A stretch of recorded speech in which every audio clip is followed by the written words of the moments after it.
Polymerase chain reaction या PCR एक ऐसी तकनीक है जो कुछ घंटों के भीतर लक्ष्य डीएनए के 1 मिलियन गुना प्रवर्धन का उत्पादन कर सकती है।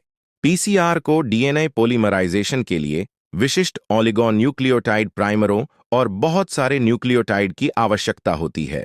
इसके लिए एक हीट स्टेबल डीएनए पॉलीमरेज की भी आवश्यकता होती है, क्योंकि पीसीआर को 75 डिग्री सेल्सियस के समाधान को गर्म करने के बार बार चक्र की आवश्यकता होती है।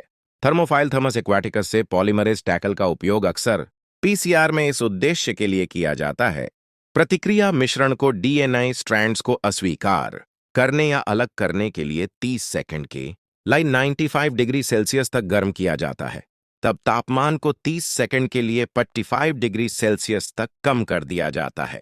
एड्स जो कि ऑलिगोन्यूक्लियोटाइड प्राइमरों को ज्ञात डीएनए अनुक्रमों के लिए अनुमति देता है, जो लक्ष्य डीएनए को फ्लैंक करते हुए ऑलिगोन्यूक्लियोटाइड प्राइमरों को फ्लैंक करते हैं, जो आमतौर पर लंबाई में 20 से 30 न्यूक्लियोटाइड होते हैं, ताकि वे फ्लैंकिंग सीक्वेंस के पूरक हों। तापमान को तब 72 डिग्री सेल्सियस में लाया जाता है, जो टीएक्यू डीएनए पॉलीमरेज के लिए इष्टतम प्रतिक्रिया तापमान है। पॉलीमरेज डीएनए संश्लेषण के लिए शुरुआती बिंदुओं के रूप में प्राइमरों का उपयोग करता है। डीएनए के पूरक स्ट्रैंड बनाने के लिए एक समय में एक न्यूक्लियोटाइड को जोड़ता है।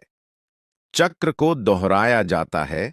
95 डिग्री सेल्सियस हीटिंग स्टेप के साथ शुरू होता है। डीएनए अनुक्रम तीसरे चक्र के बाद मौजूद हैं। चौथे चक्र के बाद 8 प्रतियां मौजूद हैं।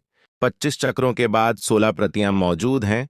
लक्ष्य डीएनए की लगभग 30 मिलियन प्रतियां मौजूद हैं, क्योंकि पीसीआर प्रतिक्रियाओं को 25 से 30 हीटिंग और शीतलन चक्र की आवश्यकता होती है। थर्मोसाइक्लर नामक एक मशीन का उपयोग इन चक्रों को प्रजनन और तेजी से वितरित करने के लिए किया जाता है।